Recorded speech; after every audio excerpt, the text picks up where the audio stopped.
Hello everyone, time for Sunday's regular weekly update around the farm. You can see we're still... It's bitingly cold. I'm recording this Friday morning because Rhonda and I are going to London with some friends of ours shortly. They're coming tomorrow, but we're meeting someone in London and having lunch at a club, so that'll be good. This update, I'm going to be doing a little bit about the Farmers Club, because I did go in the Farmers Club. Stayed in there, obviously, if you remember, and they were fantastic with us and let us have a meeting room, and a lot of people came in for breakfast and lunch there that weren't members. So I did a little bit of a recce around the Farmers Club and a talk with Roland, who I'm not sure if he's the manager or what his position was there, but about the club. And if you want to join, you can. Contact me or just Google Farmers Club London or the Farmers Club London, and they'll sort it. You have to have some recommendations from existing members, so I would happily be one of those recommendations. Anyway, so that's that. We've got that. I've also got an interview with Victoria Atkins. She's shadow DEFRA secretary, so when the political party isn't in power, they always have somebody that sort of represents them in Parliament and things. So Victoria is a local MP from near Horncastle, and I know her really well and does a huge amount of good, very, very good. She lives near Horncastle in Lincolnshire, so that's great. Very good in the flooding as well with the EA. Just now going on to the rally, crowd numbers. The BBC have said that there was 10,000 there. Absolute poppycock. A lot of people didn't register, and the Met Police said, I think they said there was upwards of 40, but what we've done is we've measured the street, measured Whitehall, length times width, and got to 1.5 hectares worth. That's where the crowds was. We on a well-known crowd management perspective, in a sort of you get 3 people per square metre minimum, or up to 4.5 people per square metre in a really packed area. We've gone on the lower one, even though we know it was slightly more. So 1.5 hectares times by 3 people per square metre is 45,000. But there was some side streets leading onto Whitehall that were full. We haven't counted for those, and also there was probably 500 or 1,000 people behind the stage because they couldn't get forward, and we haven't allowed for those. So we're 95% confident that the figures we had there on Tuesday were 45 to 50,000.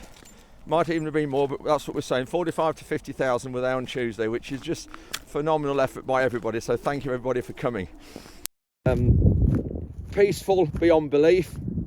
Got to know the police really well, and 2 of them who were running the whole of the closing of Whitehall and in charge of the police said to me that they've never had an event in London with so many people there that has taken so little policing.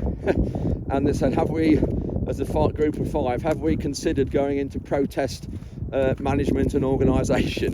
Because they said we clearly got it right. Well, we might have got it right, but it was also a huge credit down to everybody that came for making it easy to manage. And one thing we put out from the start was no tractors, no litter, and good behaviour, because the world's media is on British agriculture, and we got that.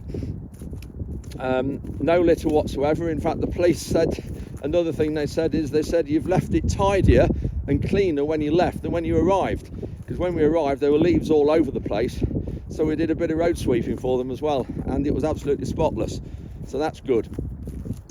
Also, the police were just so helpful all along. We can't thank the Met Police enough, because they were just so helpful in everything. It was just really, really incredible that they were so cooperative.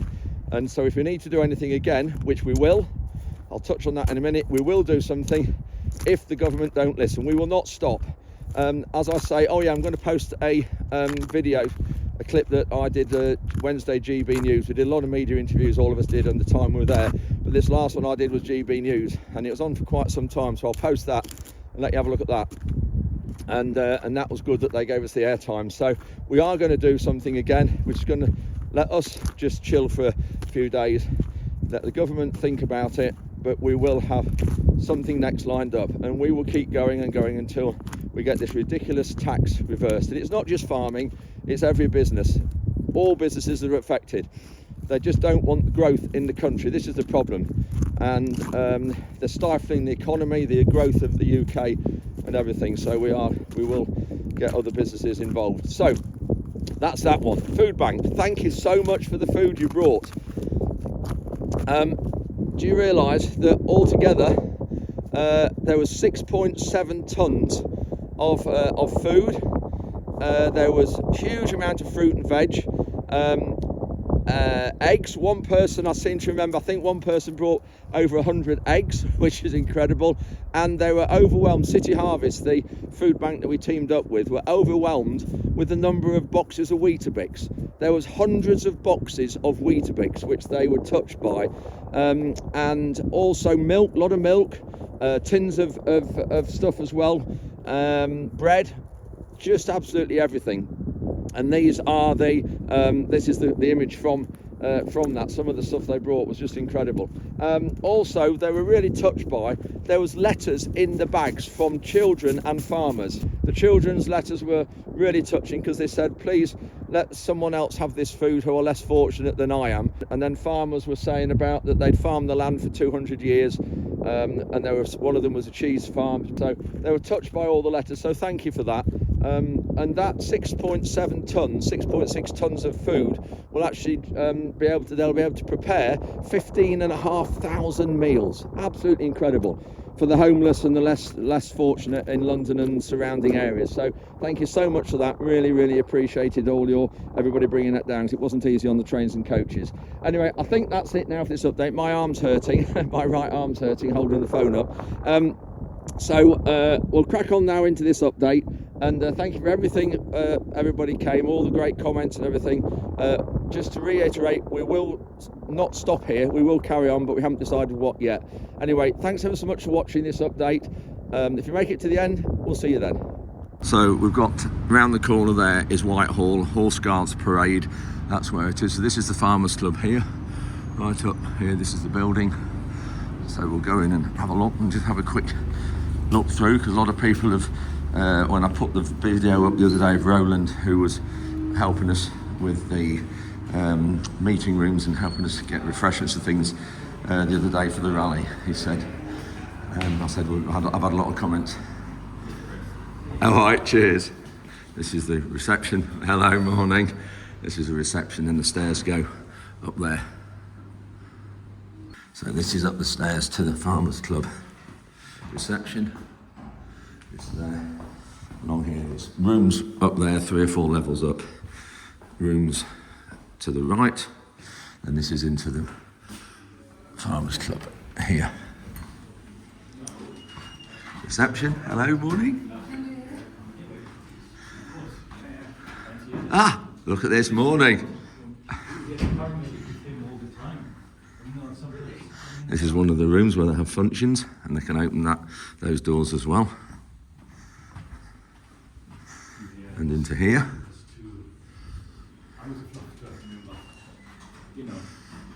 What do we call showroom? Showroom. Yeah. Roland. Good morning. And Steve.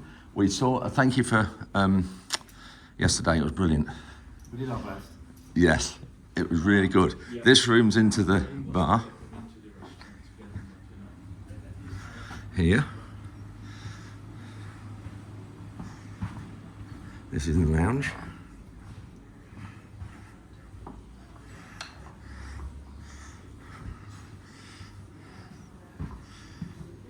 Hello. Morning. And then this is into the restaurant. Here. And through there as well.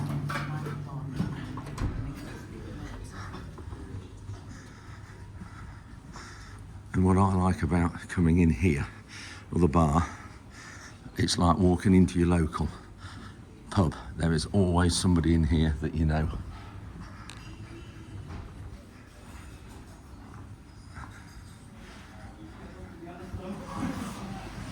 Kitchens are through there. And down the corridor. We were just saying about the carpet here, it's a bit cleaner than it was yesterday. Absolutely, but you know, It's the farming community. Yeah. No dirty valleys, you're not a farmer. And I remember coming up the stairs yesterday afternoon or during the day, and the stairs, there was a load of straw all up the red carpet on the stairs. A new red carpet. The new red, yeah. So, if anybody wants to become a member, what do? What's the criteria? Contact us, they just contact membership, go Yep. to the website. Yep. You need a proposer, you need a seconder, and that's it. And they have to be members, those proposers and seconders. Yeah, already members. Yeah. Yeah, but super easy. The best thing is go on the website, contact us, membership team, contact the membership Yeah. team, and then And are there various levels of membership or not? there are various Yeah. membership levels. Yeah, There's the under 35s, there's the Yeah. regular membership, Yeah. and then there's different membership packages as well. If you sign up with multiple, we have also corporate membership. Yeah. And Family? Of course, family. It is family membership as per name. Yeah. But it's really a multiple membership I know. rather than a family Yeah, membership. yeah. If it's really flush, you can buy a life membership. Yes. Ah, right, yeah. And then, of course, if you have been member long enough, then you become an honorary member. Yeah. I don't remember how many years of membership. Oh, well, I'm not quite there yet, I do know that. I've only been a member about 10 years, so yeah. Great. Anyway, guys, thanks ever so much. It's been really good, and thanks for all your help and support the last few days with us, with organising the rally. And then coming back downstairs, got Tony there. Then round here to the meeting rooms and quiet areas.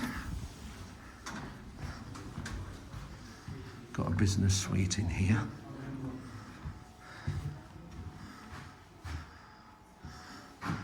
Some really old photographs from years ago.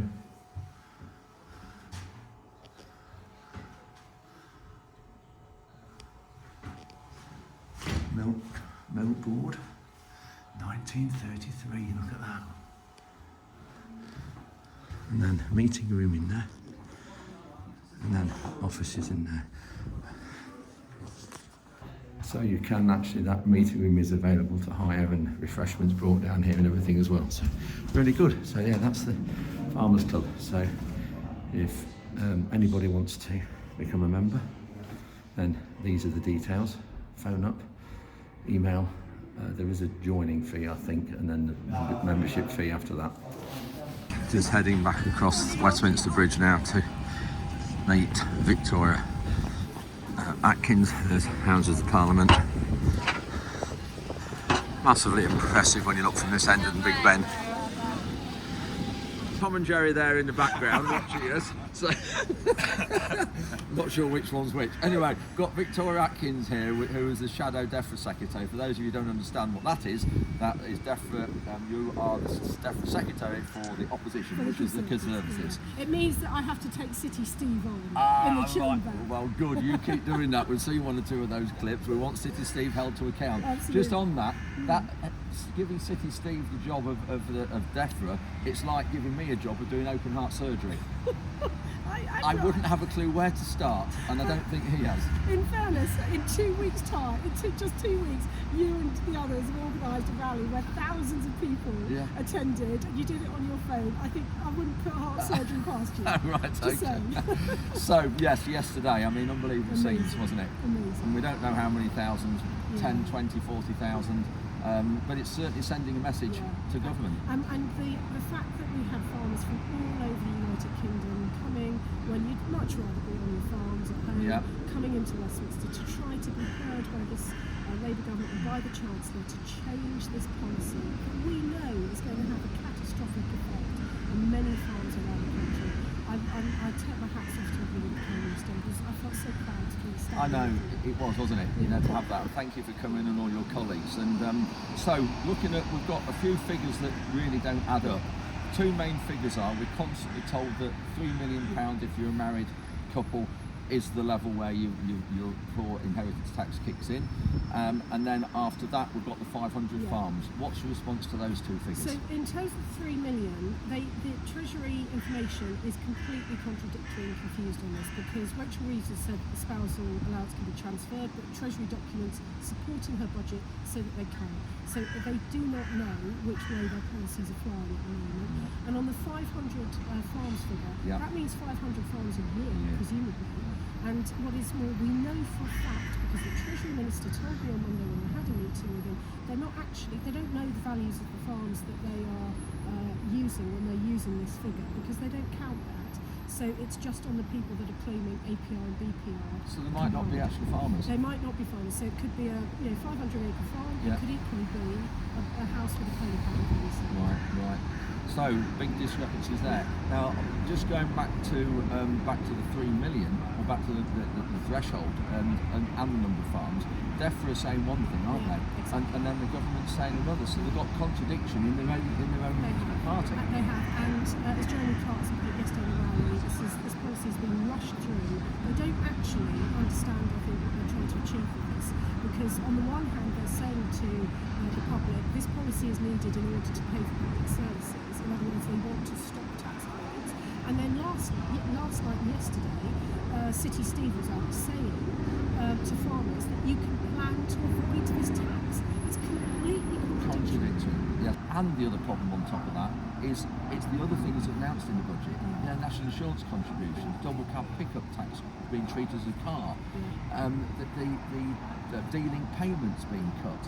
And they're saying, aren't they, about the budget of 5 billion over 2 years, it's the biggest. It's rubbish. It's been about half that. So that's 2.5 per year, which has been around that the last few years. Yeah, it's a real terms cutting. So yes. And so what we're seeing here is that they're trying to paint and spin a picture that all is rosy in the Garden of England and Wales and Scotland and Northern Ireland. The truth is that because they do not understand the pressures that farmers operate under, they don't understand the slim margins that many farms operate on. They also don't seem to have any comprehension of how hard the weather has been in the last couple of years, the impact that's had on the life of our farms in Lincolnshire, and how desperately difficult it's been with flooding and so on. None of this seems to have come into this policy. They've picked on this figure of £1 million because, it is a lot of money and it sounds a lot. But as we know, something on paper can be very asset rich, but that is a very different story from being able to pay your tax. And what's in your bank account. Absolutely. And of course we've got BPR, business property relief, is probably going to be bigger. Yeah. And when you start with all these things, it's absolutely catastrophic for agriculture and for small businesses. It's not just farming, it's businesses as a whole. Well, today we saw inflation beginning to creep up. We know our latest figures are showing that 1,000 businesses are closing each week. And I'm afraid businesses at the moment will be looking at what they're doing with their staff numbers, whether they can afford to employ a new person, whether they're having to keep wages at the same level as they have done in recent years because of this national insurance hike. And that's not just farming, that's across the board. This is a government that says it wants to support growth. They're doing absolutely everything they can, it feels like, to stop growth. And that's where we see growth is down, inflation is up. That's what's happening. Well, I think just to wrap this up now, I think we've obviously one thing they come out with every time, isn't it, that they're not going to change, they're not backing down, they're going to carry on. Well, one message across the road into the government is neither are we. Farmers are used to working under pressure, under duress, under strain.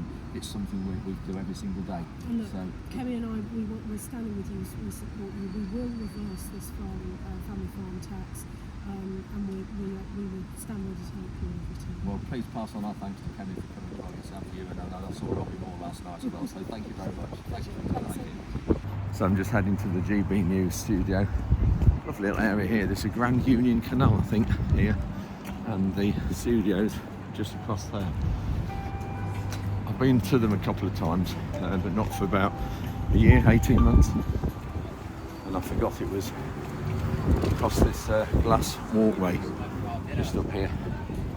Just got into GB News studios,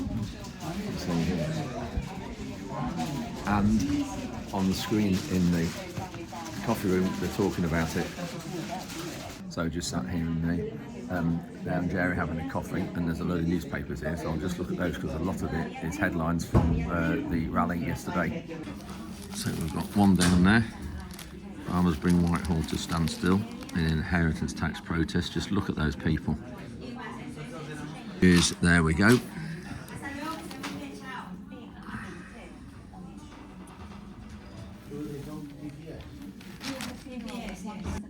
That's what I said yesterday on stage. We're used to being resilient and dealing with tough conditions. We do that every day.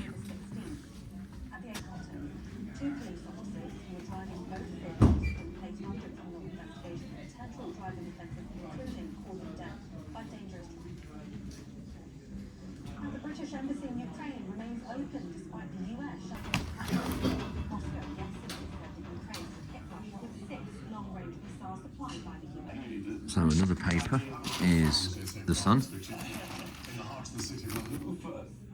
Huge. There's an amazing collective called Shrub Provisions who we use a hell of a lot. This is the Daily Mail. And page 5, there we go. Now, the analysis seems to be now that really Great headline, because that's right. Got a story there. comes to power, that one of the purposes of allowing Ukraine to use these missiles is to get it into a better position. But isn't it the case that Joe Biden has limited the Ukrainians to... So we've now got the Mirror, another big spread on it here. So we do have some snow and ice warnings issued for the Met Office for the...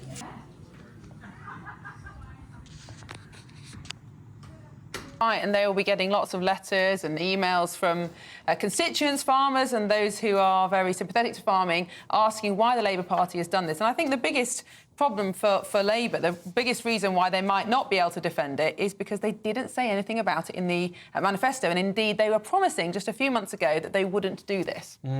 Well, shall we get some more on this? Because joining us now in the studio is one of the organisers of yesterday's rally. He owns a farm in Lincolnshire. It's Andrew Ward. Andrew, thanks so much for joining us. Hello, good afternoon. Firstly, do you think that the government would have paid attention to what went on in Westminster yesterday? Well, the amount of people that were there, there's figures, we're trying to work it out, there's probably 30 to 40,000 there. Wow. We stretch from Horse Guards Parade right down to Westminster. So for them not to know what was going on and the noise, they would have to be fairly blind, but they are fairly hard-nosed with how they're treating us anyway. Yes, because they're continuing to maintain this line that only a few farms will be affected, that those farmers they're implying are already very wealthy, and yet the numbers put out by your group, by the NFU, by various farmers' accountancies suggest that they are very, very wrong indeed, and that actually ordinary family farms are going to be caught by this tax. Absolutely, and the thing that really quite gets us frustrated is we continually say to them, show us your figures, let's see your calculations, let's see how you've worked, how you've got to where you are with your figures, and let's discuss it. But the thing is, they say 500 farms, but they're not telling us whether that's 500 farms that includes a house and 10 acres, it includes a house and 20 acres, they're not telling us whether it's a registered farm. They're so loose with the figures that we are not getting anything out of them that we can believe. And yet the line that we hear from the government is that there's this £5 billion for farmers that's in the budget, almost as if this is some new money that has been conjured up that you've never ever seen before, and how generous this government is being to you. Do you buy that? Absolutely not, because it's not true. The agricultural budget for the last few years has been £2.4 billion per year. So you double that up, that's 4.8, which we're not far off the 5. And whether it's 2.4 this year or 2.6 next year, whatever, but they say some figures per year and then some for this budget over 2 years.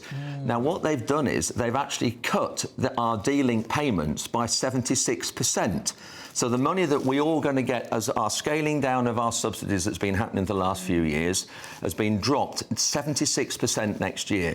So when they say they've increased the budget, they've actually decreased it because they've taken that D-Link payment and they're not allowing for it. And that's a huge hit to farmers. And that's because this money is now not going directly for food production. You're more likely to get this money from the government if you don't produce food. Absolutely. Yeah, they're encouraging us to plant food for birds and bees and butterflies. But you can't live on birds and bees and butterflies. You need food. And that's what farmers are here to do. But the other thing I think is really interesting and needs highlighting is that we're continually told as farmers we have to look after the environment. We don't do enough for wildlife. We're continually harming the environment and nature. We can't look after those things if we don't have a profitable, viable industry and a business. It doesn't come cheap doing those things. It costs a lot of money.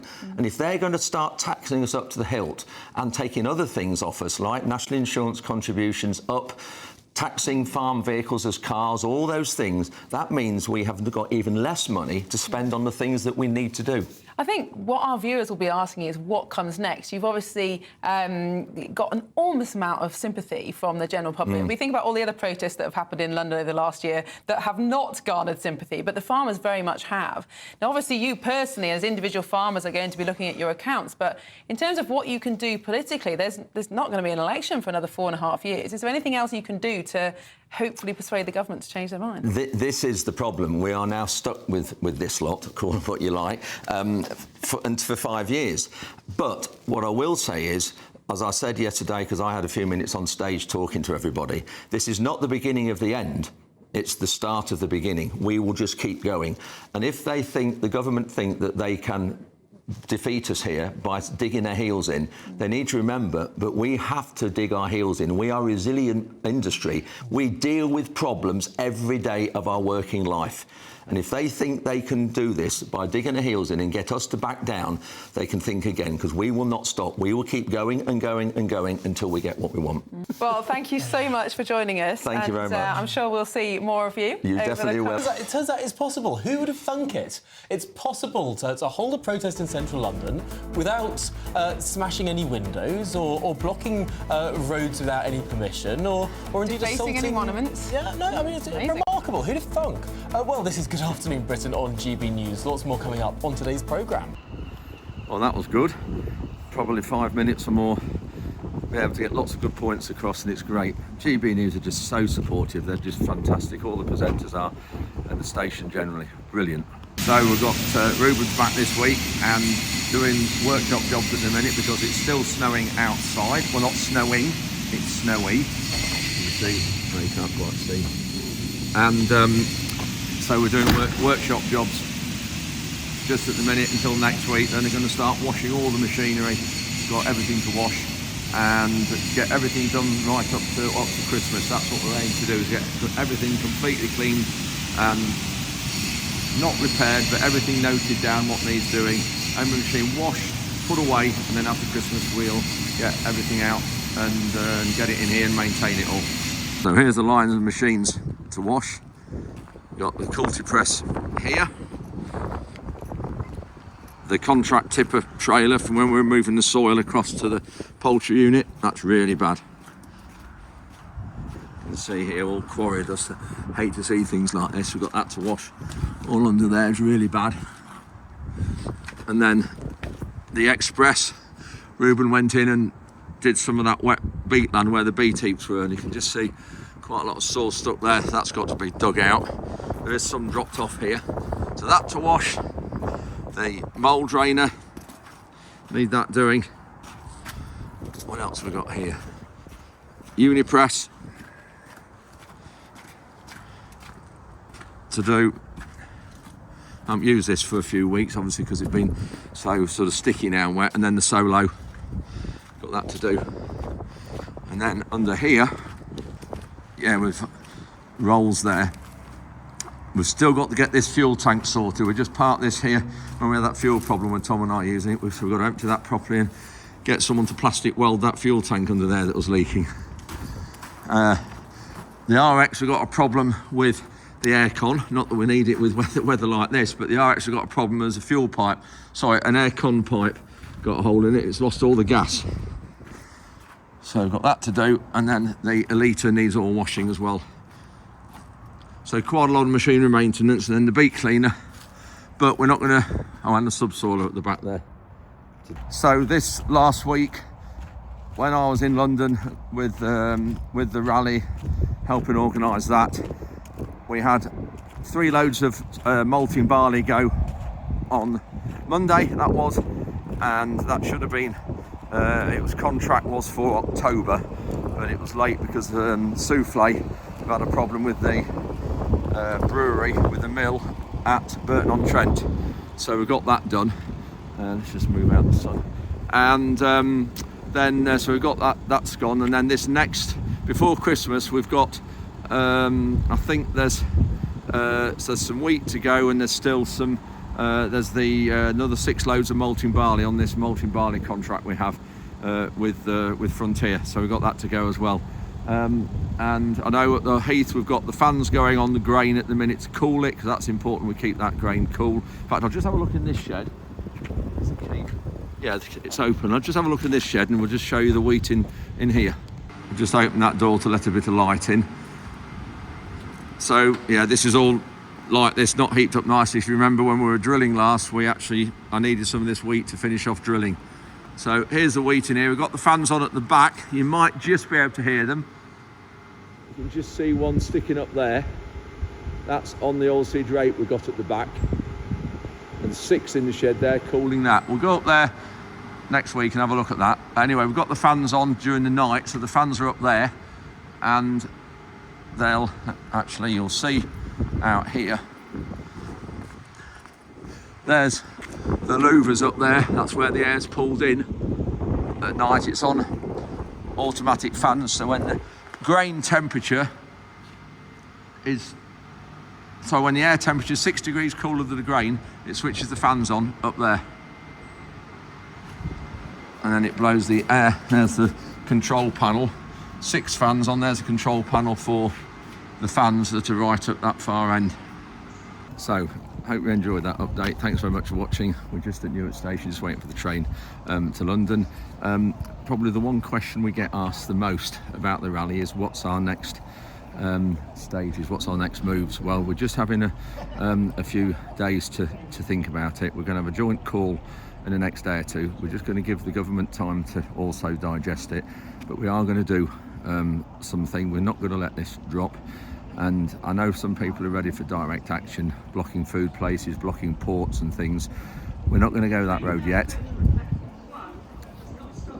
We're not going to do that just yet, but if we get down the line and nothing happens and they don't listen or agree to do anything with us and talk to us about it, and don't forget, it's not just agriculture, property relief, it's all things to do with agriculture. It's the whole food chain we're looking at here. It's everything, and businesses as well. There's a lot of businesses not in agriculture affected, so we're going to look at that. And so it's everybody really. So our next move is we're going to think about it, we're going to do something properly, plan it again. We've got a lot of support with non-farmers as well. It's important we keep that. We really must keep that, because that will be the future of how successful we are with this. But as I say, it's the whole future of food, the whole food sort of food chain and the food sector that we've got to be looking at here. Anyway, eventually, yes, if nothing happens, we would obviously have to move to direct action, but that is a very, very last resort. But that would not be ruled out further down the line. Anyway, thanks ever so much for watching this update. Hope you enjoyed it, and we'll see you next week when we're back from London.